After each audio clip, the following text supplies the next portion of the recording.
Bonsoir. Bonsoir. Bonsoir à toutes et à tous. Il est 18h30. Merci d'être avec nous ce soir. Je suis Jenna Barbero, chargée de la communication et de la production des expositions à la Fondation Thalie. Et je suis ravie de modérer la sixième rencontre Parole de créateurs face à l'urgence écologique.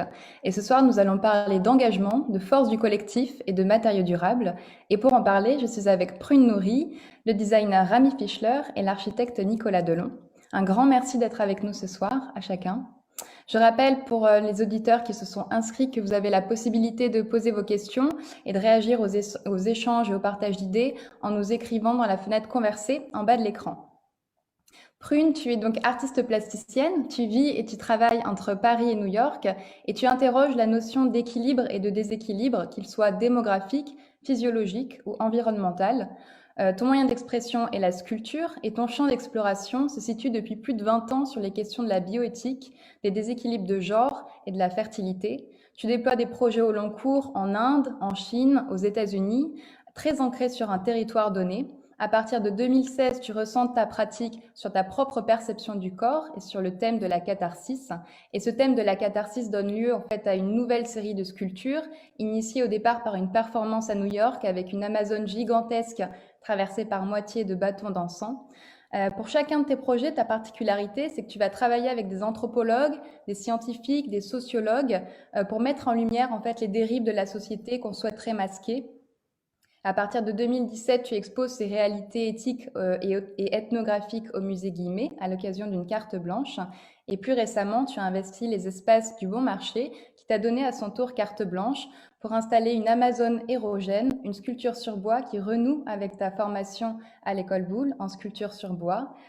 Tu es représenté par la galerie Templon où tu auras prochainement en septembre une exposition personnelle. Nicolas Delon, bonsoir. Bonsoir, bonsoir. Bonsoir. Tu es architecte, diplômé de l'école d'architecture Paris-La Villette. Tu montes en 2001 pardon, avec Julien Chopin, le collectif Encore Heureux. Vos premiers projets au sein du collectif posent déjà les bases d'une architecture dite engagée et raisonnée, qui prolonge la vision de l'architecte Patrick Bouchin, terriblement actuelle et qui valorise entre autres le réemploi des matériaux. Au sein du collectif, vous redessinez une cartographie de nos villes à partir de lieux infinis, c'est-à-dire par définition des lieux qui sont éphémères, non finis, ouverts à l'étendue des possibles. Vous vous revendiquez au sein du collectif de généreux généralistes. Encore heureux a été en 2018 commissaire invité du pavillon français de la Biennale d'architecture de Venise et puis commissaire de l'exposition Matière grise au pavillon de l'Arsenal.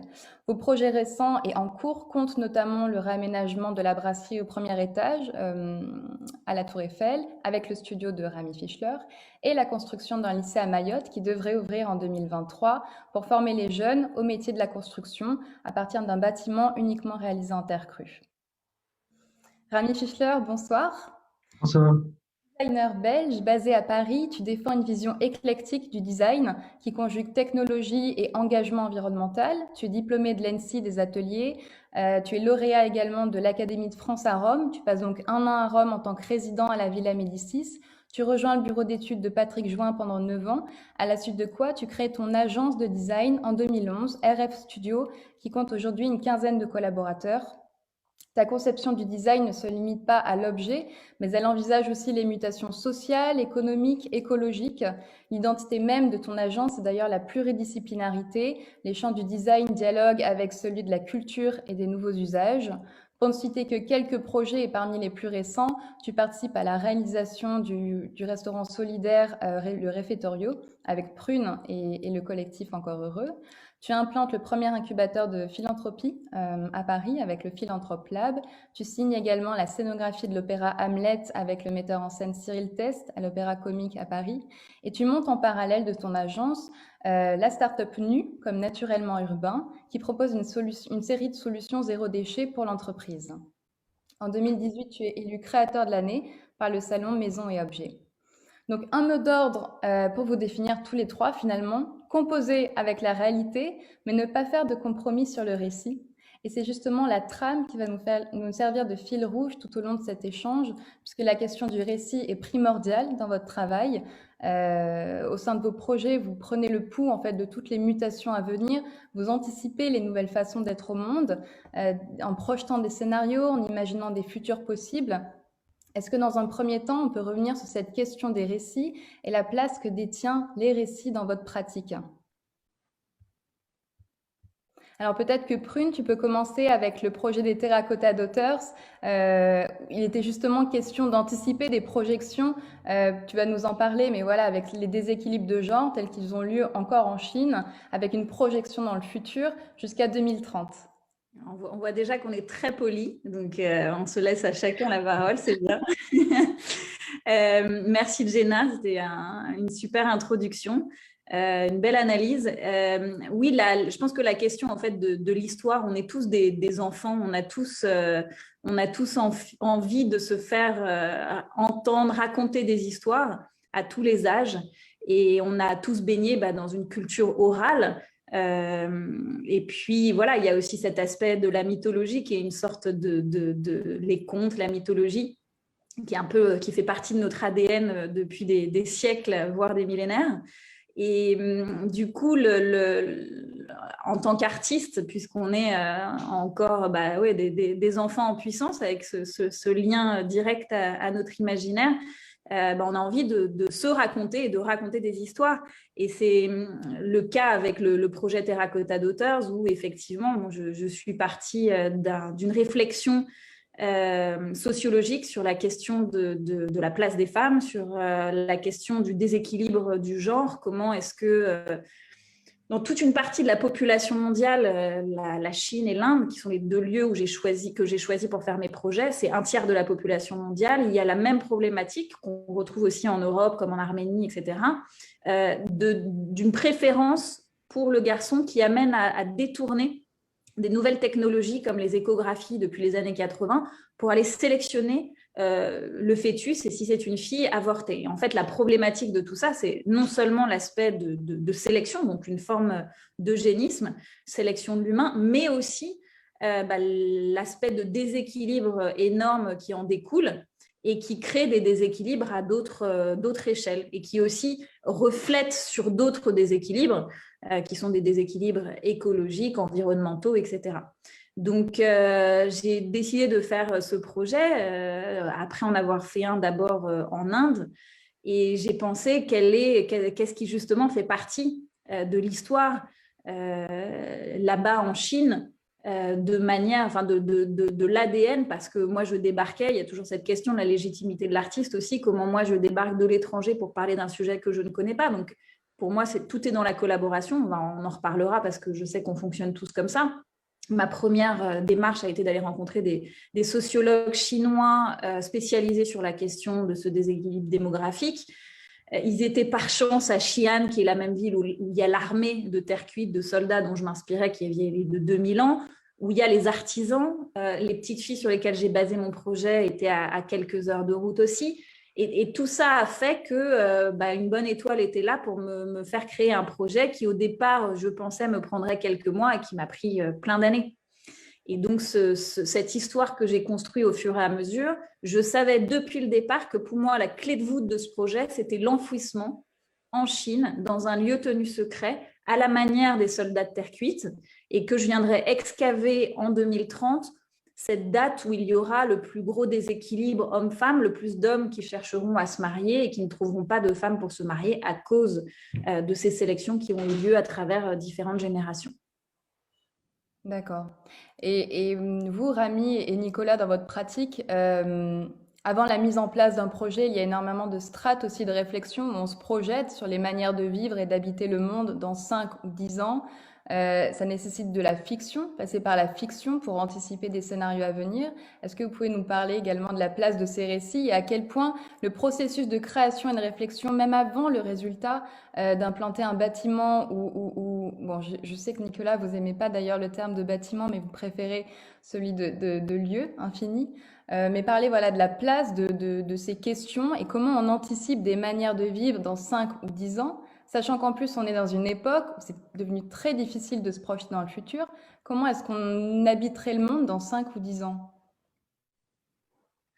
Nicolas, je te laisse Non, mais, démarrer par bah, l'échelle de la ville. c'est peut-être ce qui nous différencie, en tout cas nous architectes des artistes, c'est-à-dire que le récit est central dans notre pratique et dans notre phase de conception. Il n'est pas forcément au même endroit, parce que nous, c'est souvent un récit pour convaincre la personne pour qui l'on travaille, à la différence parfois du travail artistique et d'abord une production pour ensuite porter son récit aux autres. Et nous, quand on conçoit avec Rami des espaces ou des lieux, ou quelle que soit l'échelle, en fait, c'est pas vraiment l'échelle qui compte, mais c'est plutôt la rencontre du fait de concevoir pour d'autres. Et ça, c'est très important. Et les outils qu'on a sont principalement des outils du récit ou de la représentation.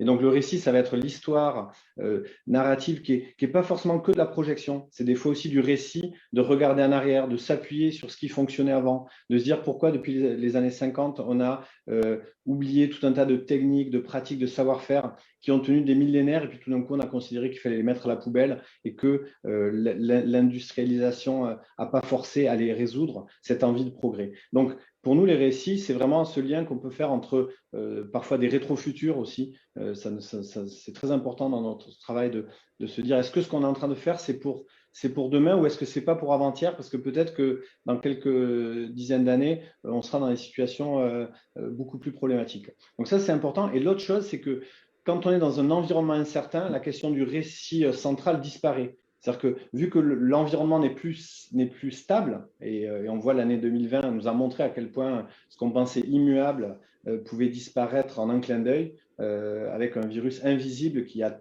stoppé beaucoup de choses, mais du coup, la force des récits, ça va être des récits d'adaptation. Et c'est plus des récits de projection. C'est plus le récit d'aller conquérir l'Amérique parce qu'il faut trouver la route des Indes. C'est plutôt des récits d'adaptation, et on en parlera sur notamment l'adaptation avec le vivant. D'accord. Et toi, Rami, tu veux compléter? Je peux Tu passer. parles tellement bien. Non, bah, évidemment, c'est intéressant. Je n'avais jamais fait forcément le lien entre nous trois comme ça. On se parle beaucoup avec Nicolas parce qu'on travaille ensemble. On est surtout aussi très amis, tous les trois avec Prune. Et on est aussi d'une génération, en fait, d'une génération de la désillusion un petit peu par rapport à celle, je ne vais pas dire de nos parents à tous parce qu'on n'a pas forcément des parents du même âge, mais en tout cas, des baby-boomers et d'une génération qui a peut-être vu une vie, qui a peut-être vécu la vie qu'il rêvait d'avoir. Nous, je pense qu'on est la première génération de cette désillusion. On doit trouver des outils pour surmonter, je dirais, ce monde un peu dystopique qui dépasse parfois la fiction. Et le récit, c'est une chance de notre espèce d'avoir cette capacité, en fait, à se projeter, à imaginer des choses et à les réaliser. C'est vrai que dans notre métier, c'est indispensable parce qu'on est soumis entièrement et constamment à la contrainte budgétaire, technique, humaine. C'est vrai qu'il y a énormément de qualité à travailler en collectif et en collaboratif, mais ça apporte aussi énormément je dirais, de complexité. Et le récit qui est je dirais, un outil de notre naissance, de notre enfance, mais simplement de notre humanité. Et finalement, celui qui, par magie, reste encore même en tant qu'adulte et professionnel, celui qui parle à tout le monde et qui parvient, je dirais, de façon magique encore à convaincre, là où parfois des données rationnelles ne le peuvent plus. Et je suis toujours étonné, encore aujourd'hui, comme un enfant, à quel point, mais tout le monde peut le vivre, ça, c'est pas du tout lié à nos métiers, qu'on soit artiste ou créateur, c'est lié à chacun d'entre nous, de comprendre à quel point, à travers la vie quotidienne et nos échanges, certains choix, même au plus haut point politique, sont irrationnels ou basés sur juste un choix irrationnel, alors que la science et l'écologie, d'ailleurs, on va en parler, on continuera à en parler, le prouve. À un moment, il y a des faits, mais il y a, je dirais, des envies ou des enjeux irrationnels qui dépassent ces faits et qui font qu'on ne prend pas forcément les bons choix. Mais le récit peut nous amener, nous créateurs, à tenter de faire prendre les bons choix, en tout cas ceux qu'on pense être bons, parce que l'histoire de l'humanité prouve que les bons choix n'ont pas toujours été les bons selon les époques. Mais en tout cas, c'est vrai qu'on se retrouve souvent dans la position, en tant que créateur, dans des situations assez complexes, à essayer de convaincre les gens d'un choix à faire. Et le récit est souvent une meilleure façon de convaincre les gens qu'un fait rationnel. Mm. Et Et moi, j'en ai en tout cas donné, j'ai consacré une exposition à cela qui s'appelle Science-Fiction. Et pourquoi je l'ai fait, c'est parce que je me suis rendu compte depuis quelques années à quel point, même pour les nouvelles générations et les jeunes étudiants qui rentrent aujourd'hui doucement dans la vie professionnelle, à quel point cet outil du récit et de la fiction est important dans leur future vie de créateurs. oui, justement, par rapport à cette exposition au Tripostal à Lille, donc, qui a été décalée, dont l'ouverture a été décalée à cause de la crise sanitaire, tu relèves un certain nombre de récits, notamment par l'intervention aussi d'écrivains pour projeter d'autres imaginaires.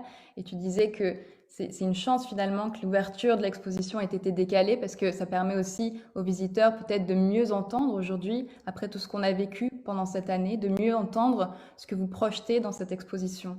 Donc les imaginaires, en fait, les futurs souhaitables, les futurs désirables, est-ce qu'ils ont changé aussi à travers cette crise? Je vais répondre, mais après je laisserai la parole. Mais pour rebondir sur l'exposition, en tout cas, rien n'a changé, en tout cas, sur le thème de l'exposition, ni même sur le contenu entre le moment où on l'a conçu et la crise qui a suivi derrière. Parce que je pense que nous trois, on partage le fait que ce qu'on vit là n'est pas une surprise et des crises, on en aura d'autres. Le constat, il est bien plus ancien. Et encore une fois, il y a cette difficulté à convaincre le plus grand nombre que des nouveaux choix doivent être faits, qu'une conscience doit être partagée et que des actions doivent être entreprises. Et le récit, c'est ce que montre cette exposition, c'est qu'il n'a pas toujours servi à bon escient, ou en tout cas, il a servi à bon escient à différentes époques. Cette exposition retrace l'histoire du XXe siècle et de l'émergence de l'industrie. Le récit a aussi permis à la population mondiale et dans tous les pays occidentaux et industrialisés de se convaincre du bienfait des nouvelles technologies, des nouvelles énergies et qui ont fait le monde d'aujourd'hui. Donc, le monde dans lequel on vit aujourd'hui a été aussi basé par des récits qui, selon nous, aujourd'hui sont obsolètes. Il faut en constituer, en construire d'autres. Et ce que j'ai moi-même appris de cette exposition, c'est à quel point, pour pouvoir convaincre et influencer la population, les citoyens, il faut que ces récits soient puissants et extrêmement largement partagés. C'est là où chacun d'entre nous, créateurs seuls, avons parfois du mal à imposer des récits et que le collectif là est très utile pour pouvoir élargir je dirais, notre capacité de conviction à travers ces fameux récits de futurs désirables. Mhm.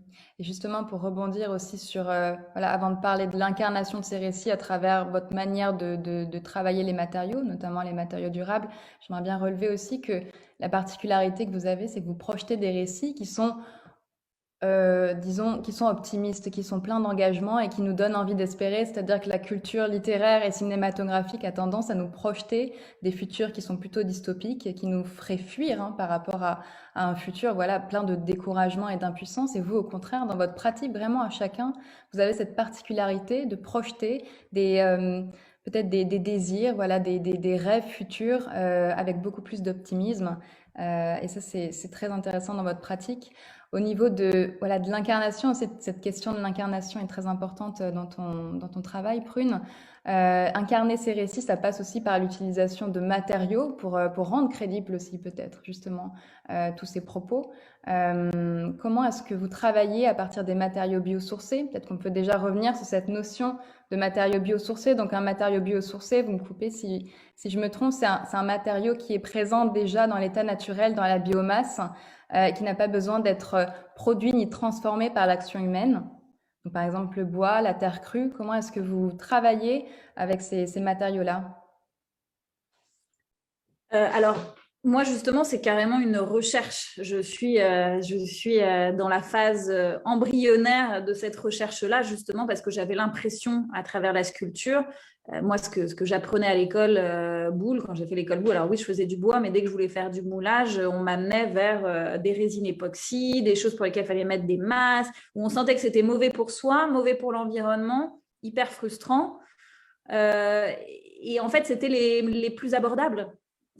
Donc, les écoles n'ont pas les moyens d'avoir d'autres matériaux. Même quand je reparle aux profs de l'école Boulle en leur disant, mais au moins utiliser de la résine acrylique, où voilà, c'est un petit peu meilleur et pour l'environnement et pour les personnes qui l'utilisent. Ils me disent, mais en fait, on n'a pas les moyens financiers. Et ça, c'est ce qui est le cas aussi pour la nourriture. La nourriture la plus accessible, finalement, est la moins bonne, la moins riche en vitamines, celle qui est fabriquée sur les sols les plus pauvres, etc., en grand format. Donc, il y a un paradoxe là-dessus qui est clairement depuis les 50, 60 dernières années. Et on a en peu de temps transformé justement à cause de ces récits comme ce qu'on appelle la révolution verte. Non mais la blague, le vert, désolé, c'est la nature, c'est à la limite les écologistes, le parti écolo a la couleur verte. Pourquoi appeler une révolution verte quelque chose qui est contraire à ça? Donc, c'est un peu comme la révolution culturelle de Mao qui consistait à zigouiller tous les intellos. Donc, c'est vraiment ce paradoxe, ce danger aussi du récit qui peut se transformer pour des grandes sociétés par du marketing. Pour moi, si des jeunes nous écoutent, qui décident de faire leurs études, pour moi, le danger de notre époque, c'est vraiment ce trop-plein de marketing. Donc, il y a une vraie différence entre l'idée du récit, comme Yuval Noah Harari, qui est un philosophe très grand public, qui a fait donc ce livre Sapiens que pratiquement tout le monde a lu et c'est formidable, et qui parlait notamment du récit, du mythe, de la création du mythe, en disant à quel point c'était important d'inventer des nouveaux récits, mais comment est-ce que tout était récit, comment est-ce que tout était mythe, une marque, le système économique, tout ça, c'est des récits la monnaie, c'est des choses, on accepte tous d'y croire et du coup, on le rend réel. Et dans cette recherche justement de logique, de matériaux, etc., en tant qu'artiste, petit à petit, je suis allée vers oui, la terre, principalement la terre, parce que la terre, c'est un appel absolu, c'est tellement symbolique, tellement métaphorique, et en tant qu'artiste, on est forcément appelé par les symboles.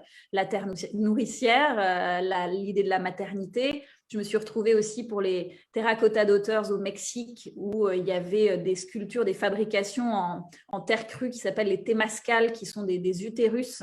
Et j'ai fabriqué justement, voilà, dans ce musée-là qui était à l'Anawakali, j'ai fabriqué un Temascal à l'arrière du musée, comme un gros visage dans lequel on pouvait rentrer. Et en fait, eux fabriquent ça voilà, depuis des années. Et c'est une sculpture préhispanique, en fait, qui est connue pour avoir le nom d'utérus. Et c'est vraiment la terre-mère.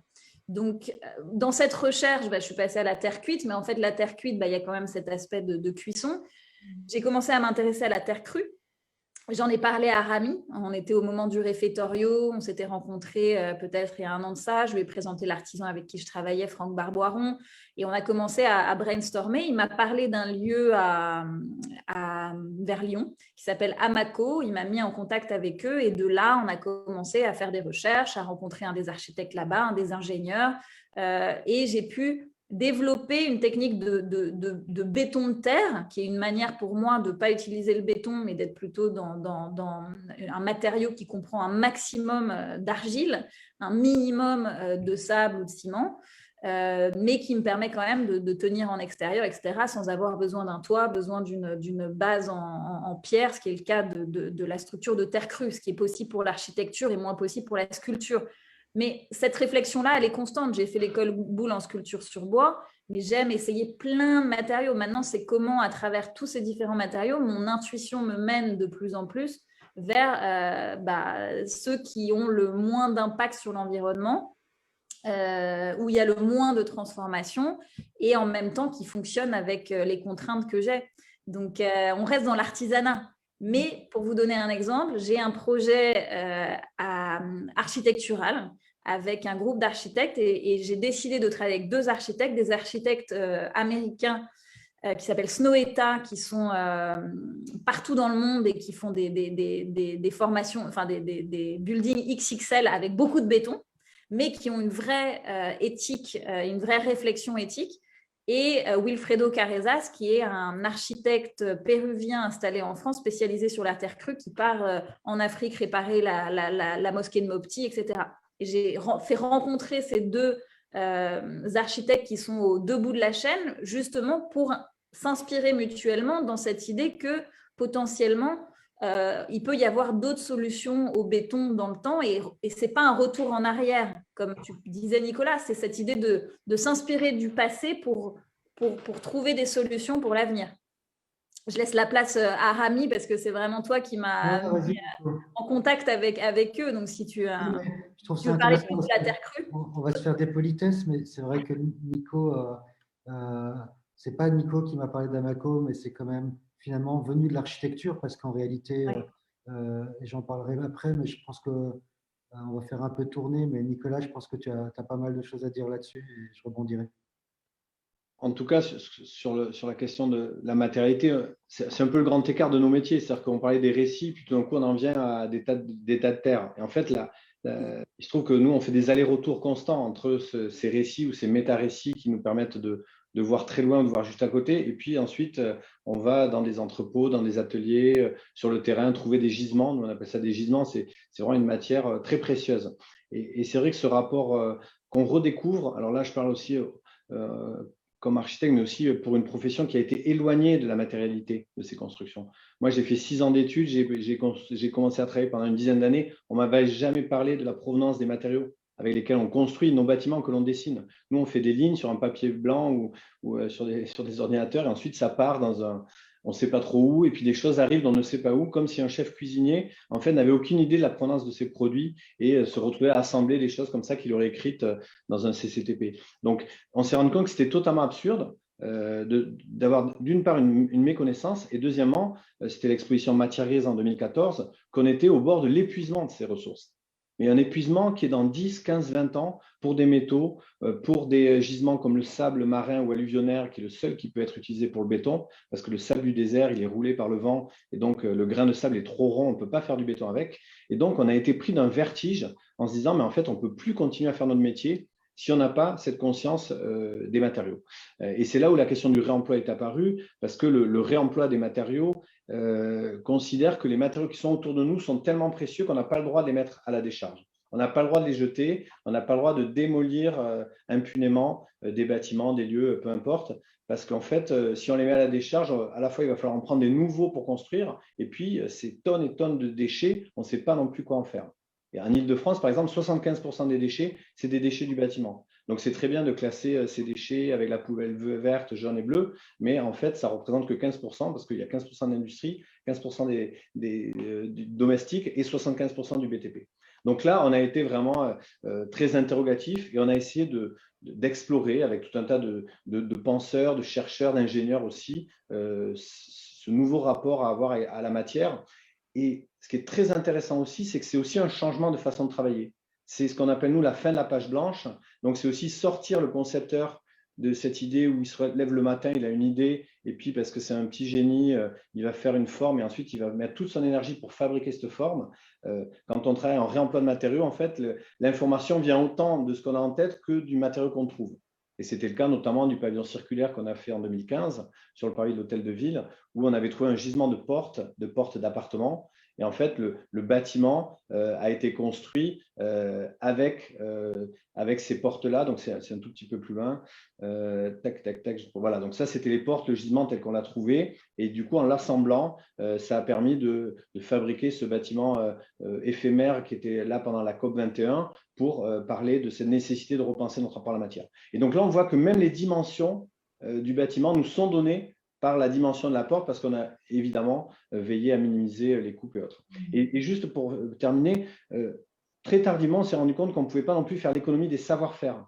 Et ça, c'était l'autre partie que l'on découvre aujourd'hui. C'est-à-dire qu'un matériau seul, c'est très bien de dire qu'il faut faire du biosourcé ou du géosourcé ou tout ce qu'on veut. Mais aujourd'hui, par exemple, on n'a pas les savoir-faire suffisants pour engager du réemploi à grande échelle. Donc, on fait des projets comme ça qui sont symboliques, qui sont anecdotiques, qui ont certainement une valeur de récit pour faire le lien avec ce qu'on disait tout à l'heure, mais on est très très loin du changement d'échelle que l'urgence écologique nécessite, parce que c'est le thème aussi de ce soir. Voilà. Donc, ce que tu es en train de dire, c'est qu'il faudrait former aussi, peut-être, voilà, former des professionnels dans ce réemploi des matériaux? Et il faut former à la fois des professionnels, une filière, il faut inventer. En plus, c'est passionnant parce que c'est des métiers qui ne peuvent pas être délocalisés. Vous ne pouvez pas aller envoyer un bâtiment se démonter en Chine et revenir ici. Donc, ça veut dire que c'est aussi une économie réelle. Et nos métiers sont aussi passionnants parce qu'ils s'inscrivent dans le réel. C'est-à-dire que le réel est tout le temps plus fort que nous. Nous, on essaie de l'influencer, on va dire, au mieux, des fois de le berner. Mais en fait, il est toujours plus fort. Donc,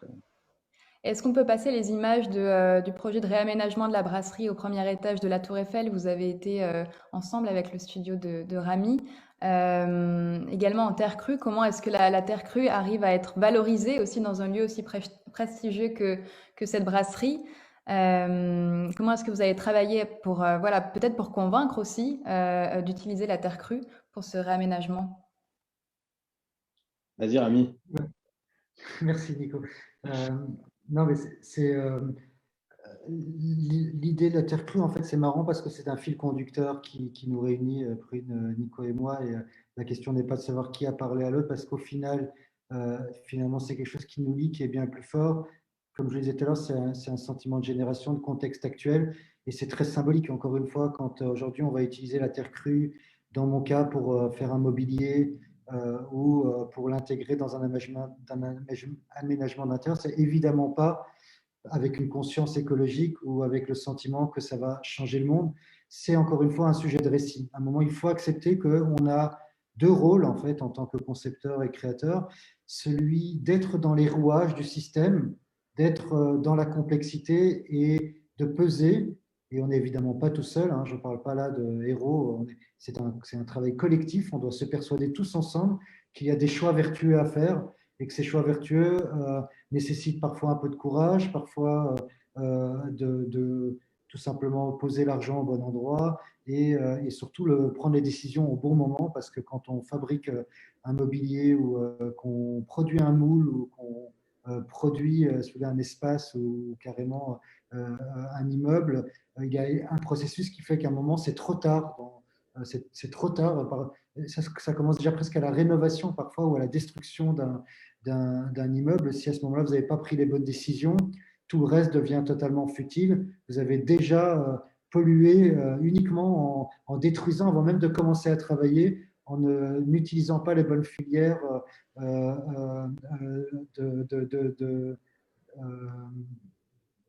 pour tout simplement écouler vos matières premières. C'est exactement ce que disait Nicolas tout à l'heure avec les déchets à la ville de Paris. Et donc, de l'autre côté de ce processus-là, il y a le symbolique, il y a le fait qu'à un moment, la Terre parle aux gens et les fait réagir tout simplement. Et on a besoin aussi que les consommateurs, les utilisateurs, finalement, se projettent et transforment finalement ces matières en quelque chose de désirable. Mon expérience en fait la plus flagrante, c'était à Venise, où pendant que Nicolas était commissaire du pavillon, moi je faisais une autre exposition avec la Fondation Bettencourt-Schuller, et toute l'exposition était entièrement en terre crue. Voilà, là vous voyez quelques images. C'était un geste très fort, c'était l'idée tout simplement que pour faire une exposition qui représente des artisans, la scénographie ne devait pas être finalement un emballage, mais une œuvre d'artisan à part entière. On a travaillé avec Amaco dans ce cadre-là. Ce qui m'a beaucoup impressionné, c'est la réaction des visiteurs.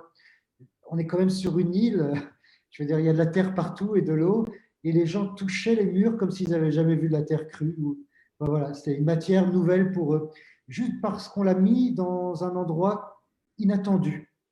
Et pour revenir sur le restaurant de la Tour Eiffel, avec le chef Thierry Marx, qui lui aussi a une conscience écologique et sociale très importante, ça paraissait évident qu'à un moment, la Terre n'était pas là, évidemment, comme structurelle, mais elle était là pour dire aux visiteurs qui viennent une fois dans leur vie, peut-être à la Tour Eiffel, qui viennent du monde entier. Non, on n'est pas à la Tour Eiffel. La Tour Eiffel, ce n'est pas quelque chose qui est uniquement spectaculaire, c'est aussi le lieu central du monde d'hier, du monde d'aujourd'hui, du monde de demain, où chaque génération doit venir se projeter dans l'avenir. Et quoi de mieux que la terre pour parler à la fois de la terre, Prune l'a dit tout à l'heure, nourricière, mais aussi la terre qui construit, qui bâtit. Sans la terre, il n'y aurait pas de Tour Eiffel. Et donc, évidemment, ça devient un outil de dialogue, de conversation et de mémoire. Et on espère tous que quand on va manger là-bas et qu'on est, je dirais, entouré de cette matière, on rentre chez soi et on en parle à ses enfants, on en parle à sa famille, on en parle à ses amis. Et peut-être que ça peut être le démarrage d'une vocation, en tout cas d'une conscience pour l'avenir. Mhm. Et Nicolas, est-ce qu'on peut également parler dans le réemploi des matériaux? Tu es allé quand même assez loin, notamment dans l'aménagement en un tiers-lieu de la Grande Halle à Colombelles et également pour la Biennale de Venise, au niveau du réemploi des matériaux. Oui, en fait, il y a ce rapport à la façon dont on regarde ce qui est le déjà là. Et on aime aussi souvent dire que on pense que l'architecture, notamment, doit passer de l'intention à l'attention. L'intention, c'est je veux, je veux, je veux, un peu des fois comme en se disant qu'il n'y a que mon désir qui compte. Et l'attention, c'est Baptiste Morisot aussi qui en parle beaucoup avec ces adjectifs, être attentif ou attentionné. C'est magnifique parce que l'attention, ça permet les deux. Attentif à ce qui vous entoure et attentionné, c'est attentionné dans l'action que vous allez faire. Donc, c'est vrai que nous, ça nous semble évident, même si on est vraiment, je le redis, hein, c'est vraiment réduit même dans les projets qu'on fait aujourd'hui parce qu'on décide d'être dans le réel. Donc, on n'arrive pas encore à aller aussi loin qu'on le souhaite. On pense aussi que c'est important de ne pas forcément l'afficher comme étant un greenwashing. Par exemple, si on montre, je ne sais pas si vous avez les images du pavillon français, on a réemployé l'œuvre de Xavier Veillant en demandant à Xavier Veillant de laisser sur site les éléments de bois qui avaient permis de construire son installation Studio Venezia. Et on a déplacé, image d'après, enfin on a gardé cette matière-là, et avec cette matière-là, on a considéré que ça pouvait être le support de notre scénographie, mais sans en montrer plus que ça. C'est-à-dire que ce n'était pas quelque chose qu'on voulait afficher pour le visiteur, mais pour nous, par contre, c'était un moteur aussi, c'était une contrainte de départ de dire, plutôt que de jeter cette matière-là et de réimporter à Venise en bateau avec des coûts cachés énormes, on va partir de ce qui est déjà là. Donc ça, c'est peut-être quelque chose aussi qui est important sur le fait que des fois, c'est très symbolique et des fois, ça doit entrer dans nos pratiques et dans nos processus sans même avoir à le dire. Et là, c'est aussi intéressant de voir comment la Biennale de Venise, en tant qu'institution, participe aussi à ces sujets-là, à ces enjeux-là. Est-ce que c'est eux qui vous avaient dicté, qui vous avaient proposé ce Pas du rencontre? tout. Au contraire, on a même dû lutter contre l'institution parce que pour eux, il fallait que le 20 novembre, tout le pavillon soit vidé par la Biennale d'art et il fallait que les architectes arrivent ensuite avec un pavillon qui soit vide. Donc là aussi, on a dû lutter pour certifier, rendre les normes acceptables, etc. Donc on est vraiment chaque fois dans des combats, même sur des échelles aussi stupides que de vouloir garder des panneaux de bois pour en faire une scénographie. Mais non, là, l'institution, pour l'instant, elle est encore bloquante, mais on espère qu'à force de conviction collective, on va la faire changer. D'accord. Et donc, vous partagez aussi en commun, outre l'utilisation de matériaux durables, la valeur du collectif, la valeur du sens des communs, puisque pour chacun de vos projets, vous collaborez avec des personnes qui sont spécifiques dans des domaines qui sont extérieurs au champ du design, des arts visuels ou de l'architecture, avec des sociologues, des anthropologues, parfois même des médecins ou des metteurs en scène. Est-ce qu'on peut revenir aussi sur cette importance de la force du collectif et qui participe en fait à créer des synergies et que vous portez comme un message où l'intelligence collective deviendrait un terreau indispensable pour lever d'autres actions, comme levier d'action, si on peut reprendre un peu la pensée de Baptiste Morisot. Peut-être voilà, parler de toi, par exemple, Prune, dans ton travail, même dans un sujet qui est très personnel sur la catharsis, tu t'entoures quand même d'experts, de spécialistes, et donc ça pose aussi cette question d'être des généralistes, comme vous vous revendiquez chacun, ne plus être spécialiste dans son domaine, mais ajouter une note de complexité, renouer avec une forme de complexité pour traiter les problématiques aujourd'hui. Moi, je le vois par exemple dans la fabrication d'une œuvre, puisque j'aime justement partir sur des matériaux très différents. Certains matériaux comme le verre, ça prend plus de 10 ans pour devenir un junior du matériau verre. Donc, je débarque là-dedans, j'ai une idée et je veux vraiment aller jusqu'au bout. Par exemple, à Murano, je voulais faire une œuvre en verre qui représentait le corps humain, toutes les veines du corps humain, mais en même temps, on pouvait y voir comme les rivières vues du ciel et en même temps un arbre et ses racines. Donc, il y avait vraiment cette idée d'interdépendance entre la nature et l'humain, entre le macro et le micro. Et j'avais cette idée en tête et je voulais absolument la faire. Si j'avais voulu la faire moi-même, j'allais commencer une formation de 10 ans pour pouvoir réaliser cette œuvre. Non, pour moi, l'idée, c'était de collaborer avec quelqu'un qui était spécialiste dans son domaine et d'apporter mon dessin, mon idée, je l'avais déjà faite en cuivre, le modèle, et puis de collaborer pour trouver des matières pour le faire. Et là, on me dit, ben non, c'est pas possible, trop fragile, impossible, on peut pas. Et je pousse, je dis, mais dans les laboratoires, qu'est-ce qu'on utilise? On utilise du verre, on utilise du pyrex. C'est du pyrex qu'on peut souder, c'est quelque chose. Et là, tout de suite, ça a donné l'idée d'aller vers un autre artisan qui travaillait depuis 45 ans le pyrex, depuis qu'il avait 14 ans, qui a adoré le challenge et qui a réussi on a réussi à produire l'œuvre. Et on était, moi, supra satisfaite parce que je voyais face à moi ce que j'avais imaginé, et lui, supra satisfait parce qu'il avait dépassé quelque chose qu'on me disait impossible. Et du coup, voilà, il y a cette dimension de la spécialisation. Je pense que dans l'artisanat, c'est très important. C'est ce qui différencie aussi l'artisan de l'artiste. C'est que l'artiste, il y a le champ des possibles, il y a le champ des impossibles qu'on veut rendre possible. L'artisan, ça fait 30 ans, 40 ans, 50 ans qu'il se dédie à un matériau, qu'il le connaît jusqu'au bout du fil. Et nous, on débarque avec quelque chose. Et en fait, c'est cette rencontre, c'est cette complémentarité qui va faire des étincelles. Donc, je crois dans la complémentarité. Je crois aussi dans le processus. Le fait qu'il y a plein de choses, ce dont parlaient Rami et Nicolas tout à l'heure aussi, qu'il y a des choses qui se découvrent en faisant, qu'on n'a pas prévu, cette idée d'alchimie. L'idée d'alchimie, c'est aussi ça. On parle de changer des métaux en or, mais en fait, l'or, c'est la lumière, et c'est d'aller découvrir, d'aller vers la lumière. Et cette découverte-là, elle se fait dans une alchimie qui est imprévisible, et il faut accepter cet imprévu. Et pour ça, le fait de se compléter avec un artisan et d'essayer des choses qui vont au-delà de ses connaissances et qui en même temps ne seraient pas possibles sans ses connaissances, ce processus-là, il est magique. Et on le trouve c'est toute la complexité, dans la transformation de la matière. Donc, il y a cette question de la transformation qui est à prendre en compte, puisque Nicolas en parlait très justement, moins on transforme, moins on a d'impact. Donc, c'est vraiment cette complexité-là. Moi, par exemple, sur cette question de Hamaco, de cette sculpture où je faisais des recherches en béton de terre, et du coup, c'était l'idée d'aller utiliser, il fallait qu'on ait un petit peu de ciment, mais on allait, et de sable, et on allait reconcasser du béton qui a déjà été utilisé, qu'on recyclait en le reconcassant pour en réutiliser ce sable-là dans la sculpture qui était à majorité d'argile et de terre. Donc, il y a un recyclage, il y a une transformation, mais qui passe par un recyclage, qui passe par une réflexion, qui passe par une recherche, qui passe par un équilibre. On est constamment dans l'équilibre, dans l'idée de l'homéostasie, que ce soit pour le corps, que ce soit pour l'alimentation, que ce soit pour la transformation des matériaux.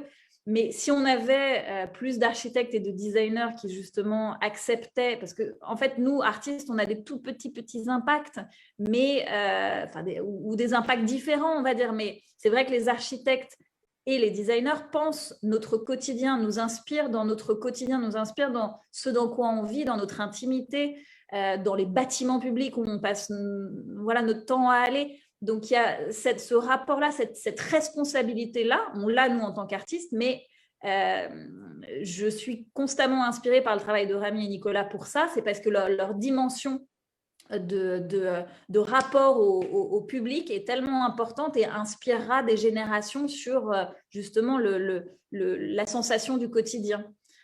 Voilà. D'accord. Et donc, par exemple, Nicolas, si tu peux peut-être revenir sur le projet Olido aussi, où le sens du collectif et le sens du partage était très, très présent au moment de la Biennale de Venise, en investissant une caserne sur l'île du Lido, l'Esperienza Pepe.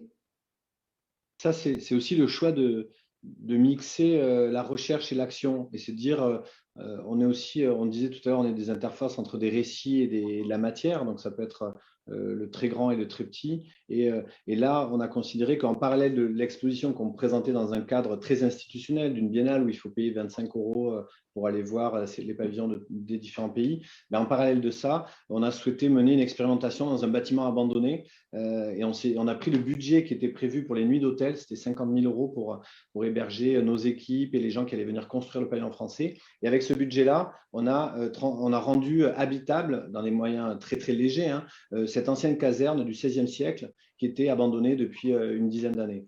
Avec évidemment une relation très forte avec une jeune association italienne qui venait de trouver ce lieu et on les a rencontrés au mois de janvier, la biennale ouvrait au mois de mai et ensemble on s'est dit allons-y avec nos amis de Yes We Camp qui sont des spécialistes de l'activation temporaire des lieux et on a transformé ce lieu-là pour en faire un lieu de vie. On a accueilli 7000 personnes, on a eu 4000 nuitées de gens qui sont venus dormir dans cette caserne et à la fin de la biennale on a démonté tout ce qu'on avait monté pour relaisser le lieu en état de poursuivre sa vie. Et donc cette idée-là aussi de dire que l'architecture ou les projets que l'on conçoit ne sont pas des points d'arrivée, mais plutôt des points de départ. C'est-à-dire que la notion d'infini, elle a cette puissance-là. C'est-à-dire pour moi, je pense qu'il n'y a pas de fin dans un bâtiment et au contraire, quand on pense le finir, on le tue et on empêche qu'il se transforme. C'est comme une plante.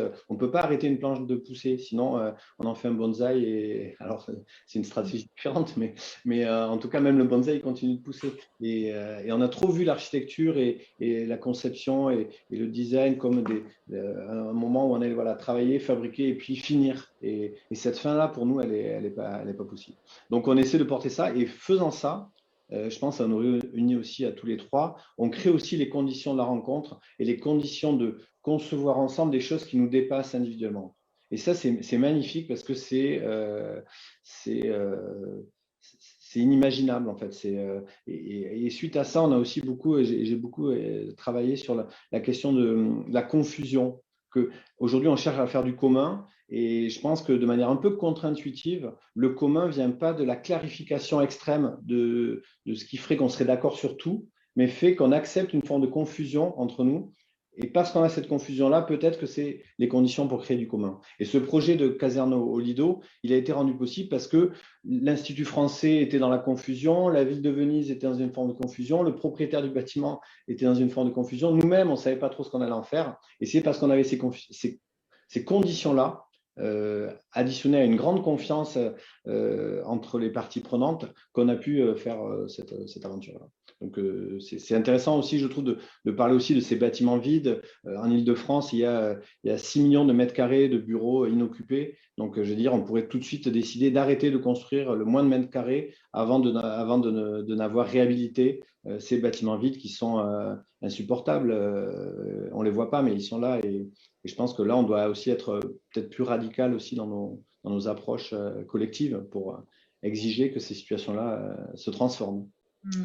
Et l'enjeu, c'est aussi de ne pas être uniquement dans une réflexion à long terme sur tous ces enjeux-là, mais face à l'urgence d'une transformation, face aux injonctions pressantes, voilà, c'est de renouveler aussi avec des leviers d'action les usages, la façon d'habiter le monde. Et Rami, par exemple, avec le bureau des usages que vous avez créé, donc qui est un service de prospective et de recherche qui fonctionne par thématique. Il y a notamment une thématique sur la symbiose avec le vivant.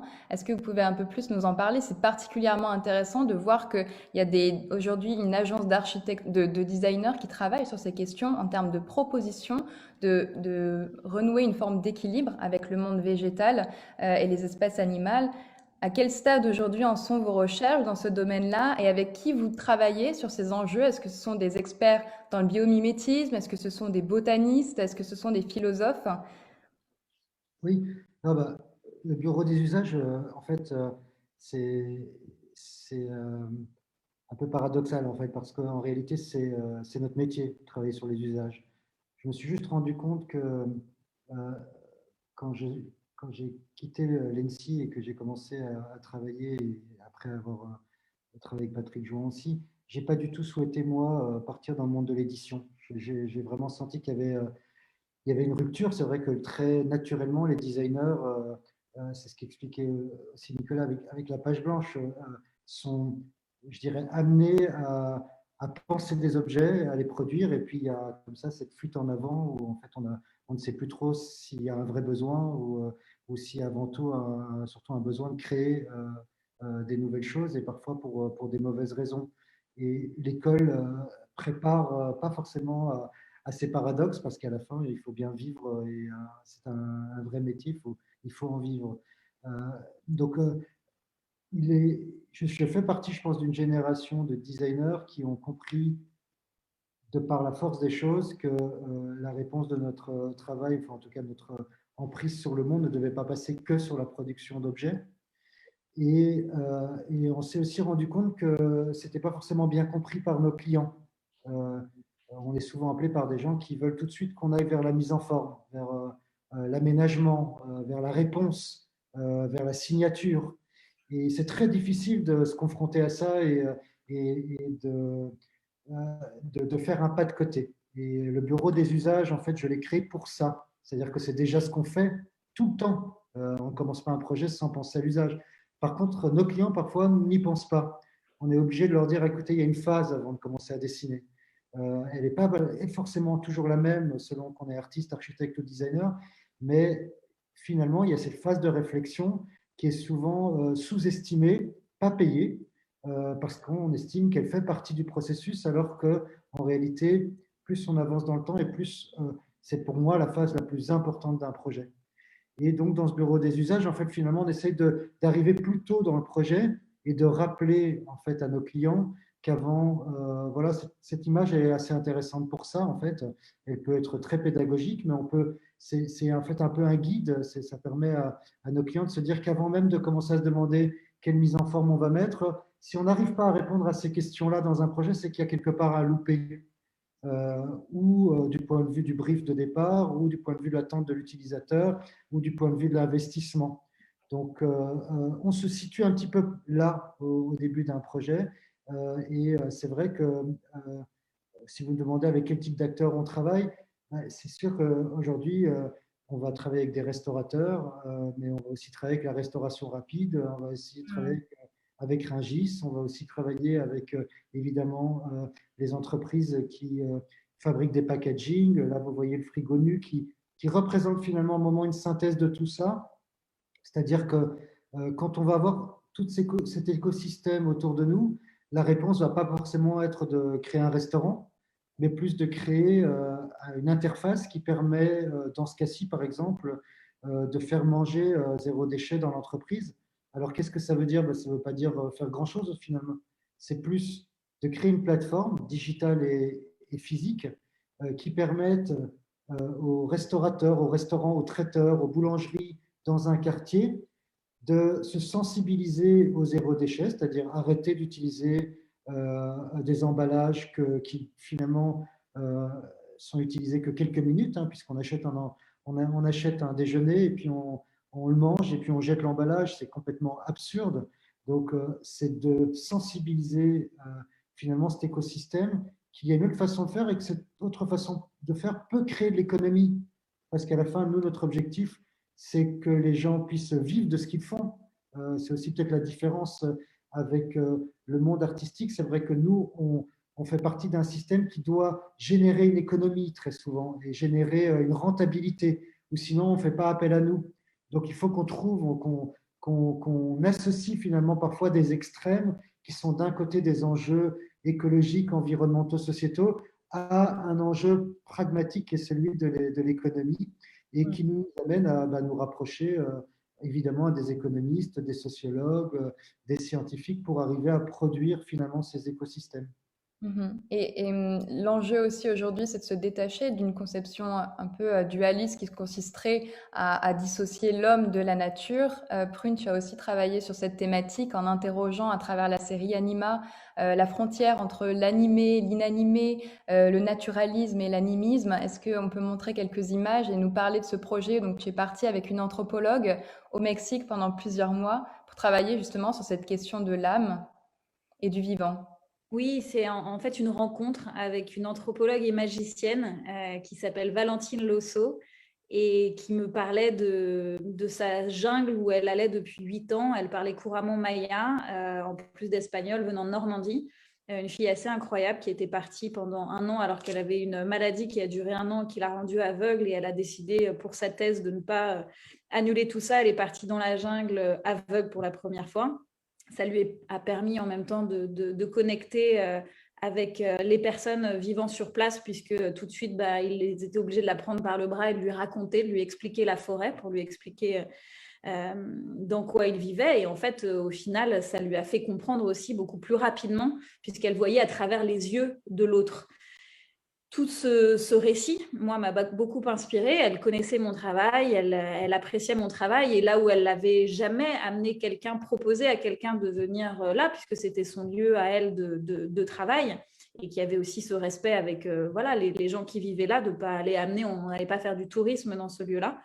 On a décidé de mélanger nos regards et de partir ensemble dans la jungle du Chiapas, donc chez les Lacandons, qui sont des Mayas, qui vivent d'une manière encore assez traditionnelle, bien que la destruction de la forêt rattrape les choses, et puis aussi l'arrivée de médias comme les téléphones portables, avec des écrans où on se retrouve à regarder avec les enfants au cœur de la forêt, tout d'un coup du pole dance qu'ils sont en train de nous montrer sur leur écran. Et là, on fait le choc des cultures absolu. Et donc, on a créé cette exposition très éphémère. Ça durait un mois seulement au cœur de Brooklyn, avec que du matériau, justement. C'était donc en 2016. Après 2 voyages en 2015, et c'était que du bois recyclé, vraiment, qu'on avait récupéré des bennes de Brooklyn autour de nous. On a créé cette clairière avec de l'eau, et j'ai sculpté avec de la terre crue, de l'adobe, donc de l'adobe du coin, pareil, en travaillant, en mixant tout ça avec les pieds, de la paille, du sable. Et on avait comme un petit fantôme, une sorte d'âme qui est réalisée par un magicien qui s'appelle Étienne Salio. Et du coup, cette collaboration où j'ai invité un scénographe, une anthropologue, un artiste, un magicien, etc., à collaborer ensemble, était pour raconter l'histoire d'un Lacandon, d'un Maya, Kin Obregon, qui était décédé peu de temps avant que j'arrive, mais j'ai rencontré ses enfants, sa famille. Et lui avait été en 1936 exposé, embarqué en France pour être exposé dans une exposition universelle dans un zoo. Et il avait été exposé à côté d'autres civilisations, lui dans un petit bloc où ils avaient mis des Mayas juste parce qu'ils étaient Mayas alors qu'ils ne parlaient pas du tout le même dialecte, tout ça à côté d'animaux. Et c'est vraiment, ça dit beaucoup sur ce don, sur la vision en fait que l'humain peut avoir de la nature, ce dont Philippe Descola parle et sépare en parlant d'animisme, de naturalisme. Et cette vision naturaliste, c'est justement de regarder l'autre, de regarder la nature comme extérieure. Donc, on a ces gens habillés, comme on peut l'imaginer, en 1930, d'une manière qu'on pourrait juger en fait très exotique, en train de regarder des Mayas, ici des Africains mélangés alors qu'ils viennent de plein de coins d'Afrique et qui ne parlent pas le même dialecte comme si c'était une seule et même tribu. Donc, il y a vraiment cette absurdité de se dire, bon, tiens, parce que dans la forêt, eux ont un rapport à l'animal qui fait que, c'est le cas des Lacandons, toutes les nuits, ils rêvent qu'il se transforme en animal, à tel point que Valentine s'était fait raconter des histoires, avait noté dans ses carnets des histoires comme un père qui raconte qu'il sait une nuit qu'il a rêvé qu'il se transformait en serpent, qu'il allait près d'une petite rivière et que là, il y avait son fils en poisson et qu'ils discutaient. Et elle remarche 3 heures parce que chacun habite très loin pour aller interviewer le fils qui lui raconte « Ah moi, j'étais cette nuit un poisson, tiens, j'ai vu mon père. » Et aucun moyen de se joindre à cette époque. Eux n'avaient pas de portable, etc. Et pourtant, racontaient une histoire qui, elle, lui semblait magique, mais pour eux, était banale. Donc, c'est aussi tout ce rapport à la magie. Donc, cette exposition qu'on a décidé de créer était vraiment sur cette notion d'animisme, de naturalisme, ce rapport à l'âme, et surtout le fait d'apprendre à regarder à travers les yeux de l'autre, qui était vraiment le point central de cette expo. Aussi renouer avec une forme d'altérité. Et on a une question aussi. Est-ce que les nouveaux récits qu'amène cette crise actuelle peuvent être suffisants pour instaurer une culture généralisée de l'upcycling et du low-tech? Qu'est-ce que vous en pensez, Nicolas et Rami?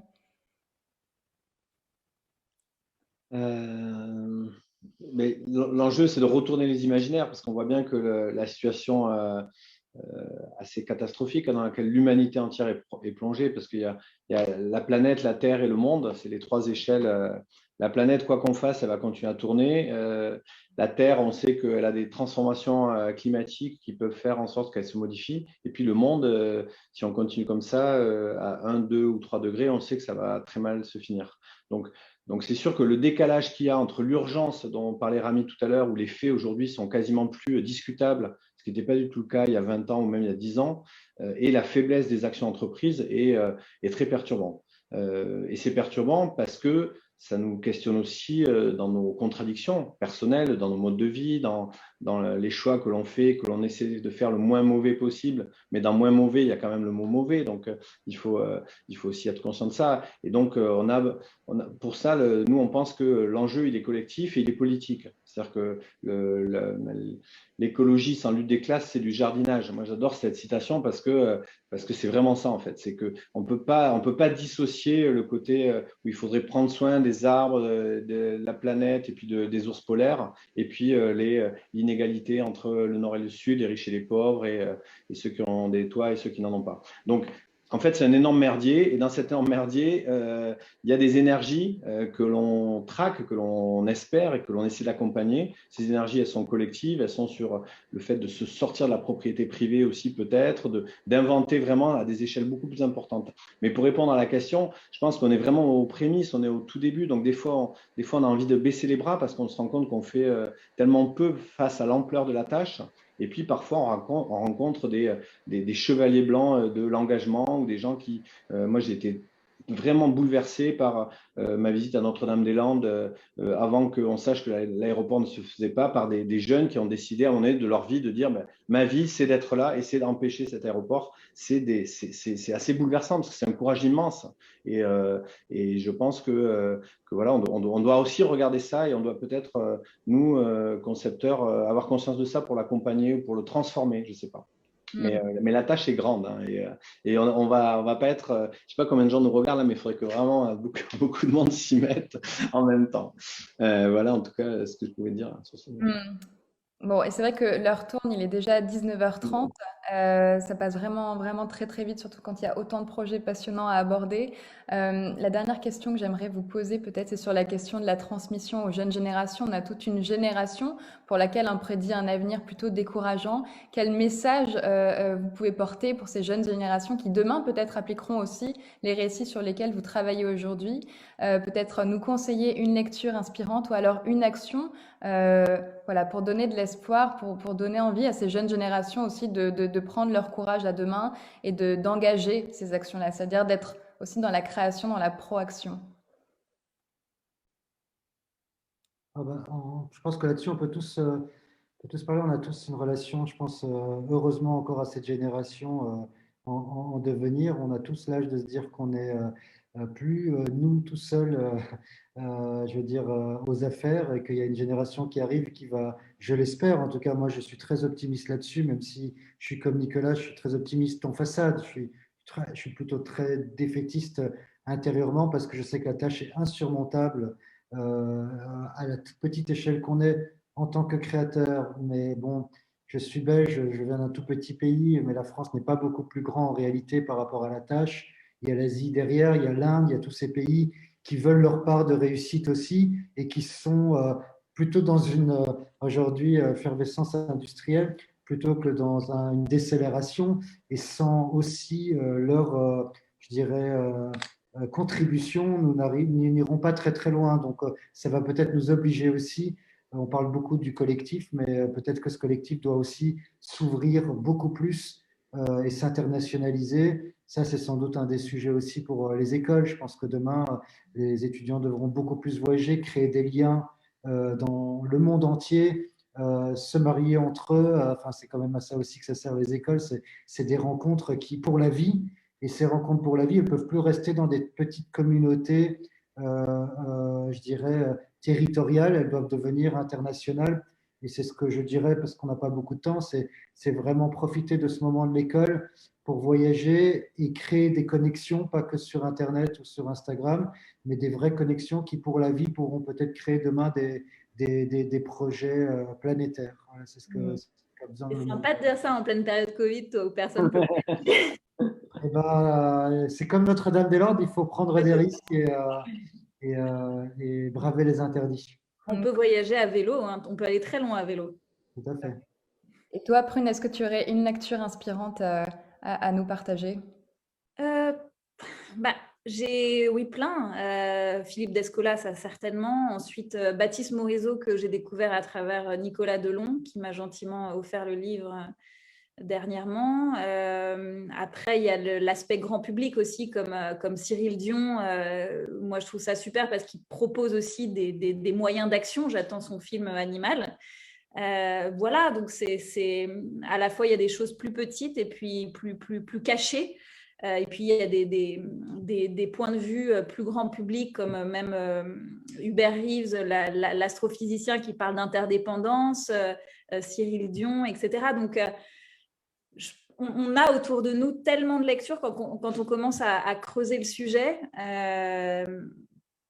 Et je pense que notre génération, c'est ça qui est beau à voir, enfin notre génération et les générations à venir ont vraiment pris cette chose en main. Moi, je vis à New York depuis 8 ans et j'étais à New York au moment de ces immenses rassemblements pour la Terre et j'en pleurais d'être là dans la rue entourée d'adolescents qui étaient tous unis de tous les continents différents à avoir cette parole pour la Terre. Qui est tellement logique et tellement simple que certains la contredisent en disant qu'elle est, voilà, elle n'est pas justement assez poussée. Et voilà, je pense qu'en fait, on n'a pas besoin de chercher trop de complications, on a besoin de plus suivre son intuition et d'être dans l'action, la proaction, l'action, parce qu'en fait, on meurt à petit feu si on ne met pas en branle ses rêves. Donc, à un moment donné, il faut être dans l'action et la proaction. Incarner ses rêves aussi, ouais. Et Nicolas, peut-être une lecture inspirante pour Une terminer? lecture, je viens de finir là, le nouveau Bruno Latour, Où suis-je, qui est vraiment très très récent sur la pandémie qu'on vit. Et je pense que le combo Où atterrir, qui était vraiment sur la crise écologique, qu'il a écrit il y a 1 an et demi, et puis Où suis-je, qui est sorti il y a quelques semaines, c'est aussi un conte philosophique un peu sur ce rapport au monde d'après qui ne viendra pas en fait, parce qu'on y est déjà. Et je trouve que c'est un penseur intéressant qui nous aide à nous remonter les manches. Et je pense que en fait, on est dans une époque où on est constamment trimballé d'un côté où on pense que tout est cuit, et puis de l'autre côté où on se dit, mais ça nous donne quand même envie de continuer et d'explorer. Et je pense qu'il faut avoir cette double lecture. Le risque, ça serait d'être dans le déni ou de tomber dans le cynisme. Là, pour moi, ce serait vraiment la fin de beaucoup de choses. Et donc, il faut qu'on soit sur ce fil, cette ligne de crête, d'avoir une forme de confiance dans nos doutes et de douter des choses sur lesquelles on est trop confiant. Il faut peut-être arriver à inverser les choses. Mais en tout cas, je pense que pour revenir sur les jeunes, c'est vraiment les grands oubliés là, de l'année 2020 et de début 2021. Nous, on a monté un atelier avec des jeunes étudiants qui ne trouvaient pas de stage parce que les agences d'architecture sont quasiment fermées. Et on a eu 200 demandes, on a pu en prendre 36 pour une semaine, et certains n'avaient pas vu d'autres élèves depuis 2 ou 3 mois. C'était bouleversant de voir qu'en fait, très peu de monde s'intéresse à ces jeunes dans leurs petits apparts, dans leurs chambres étudiantes. Et il y a une grande violence de tout ça. Et je pense que la société n'est pas au rendez-vous, encore une fois, sur cette jeunesse. Et si on ne mise pas sur la jeunesse, on ne mise pas sur rien, en fait. Donc, voilà, je voudrais quand même, je ne sais pas quoi faire, mais je voudrais partager ce désarroi avec vous. Ouais, bon, on va tout Vu qu'on suivre. parlait d'urgence, pour moi, c'est une sorte d'urgence aussi. Donc, c'est juste Quelqu'un, Jenna, qui vient de disparaître malheureusement, Jean-Claude Carrière, qui était jeune jusqu'au bout, comme des Agnès Varda. Je pense que le mot de ça, c'est la curiosité. Un Jean-Claude Carrière comme une Agnès Varda, s'ils étaient à 92 ans encore tellement ouverts sur le monde et qu'on leur aurait donné 18 ans parfois, c'est vraiment justement ce mot-clé de curiosité. Et je suis en train de relire tous les Jean-Claude Carrière que je peux, tellement il me manque déjà. Bon, il est déjà l'heure malheureusement de clôturer la rencontre. On n'a pas eu le temps de tout aborder, de rentrer dans le détail de tous les projets. En tout cas, j'invite vraiment chacune des personnes qui ont suivi cet événement à aller voir voilà, vos projets, vos différents projets, tellement c'est passionnant et c'est riche d'optimisme et d'engagement. Merci vraiment à tous les trois d'avoir été présents avec nous ce soir. Et j'en profite aussi pour remercier Nathalie Guillot, donc, qui est la fondatrice de la Fondation Thalie, pour sa confiance ce soir. La vidéo de la rencontre sera accessible dès demain en podcast sur le site de la Fondation et sur notre chaîne YouTube. Et on se retrouve le 18 mars pour un nouveau Parole de créateur avec le photographe et plasticien Nicolas Floch et le chercheur en écologie et biologie marine Sylvain Agostini pour parler de la protection de la biodiversité marine. Voilà, merci à tous.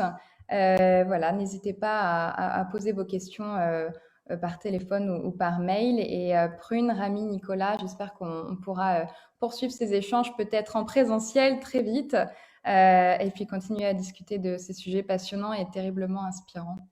Merci beaucoup. À vous, à bientôt. Merci. Merci à tous. Au revoir.